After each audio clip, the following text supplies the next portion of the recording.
छोटी लड़की और मशरूम। यह एक अच्छी गर्मी की सुबह थी जो बाहर होने के लिए एकदम सही थी। दो बहनें मशरूम लेने से बाहर थीं और मशरूम से भरे भारी टोकरियों के साथ अपने घर पर थीं। उन्होंने रास्ते में गाने गाए और एक दूसरे के साथ खेले। जल्द ही वे एक बिंदु पर पहुंच गए जहां उन्हें एक रेलवे ट्रैक पार करना पड़ा।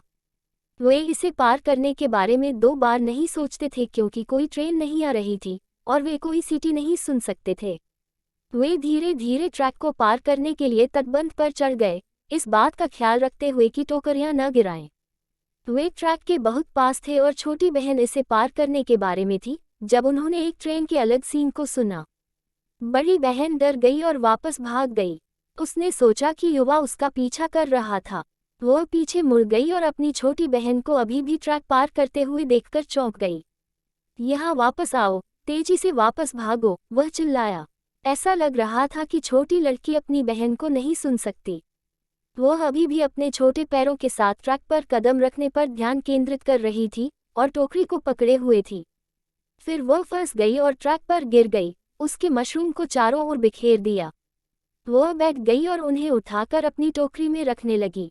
इस बीच बड़ी बहन हिस्टेरिक हो गई थी।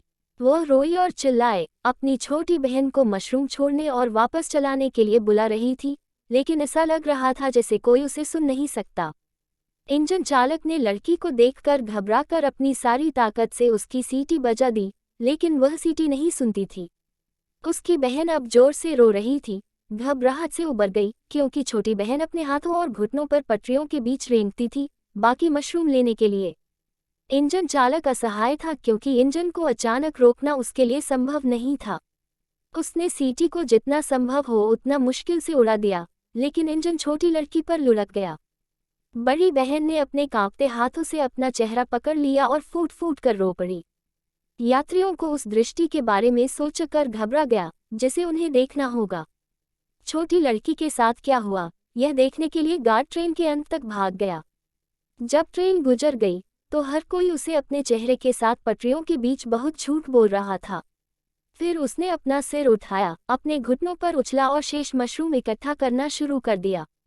बड़ी बहन उसकी ओर दौड़ी, उसके चेहरे से आंसू बह निकले। वे गले लगाया और एक दूसरे को चूमा। खुशी से बाहर रो रही है, खुशी के आंसू उनके छोटे गाल नीचे बह रहा है।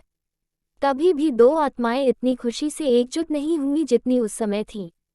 उसने अपनी छोटी बहन से वादा किया कि उसके बाद वह रेलवे लाइन पार करते हुए अपना हाथ कसकर पकड़ेगी। दोनों बहनों ने फिर शेष सभी मशरूमों को उठाया और हाथ में हाथ डाले पूरी तरह से घर वापस चली गईं। वे वास्तव में दो आत्माएं थीं जो कुछ वर्षों की अवधि में अपने वर्षों की तुलना में समझदार हो गई थीं।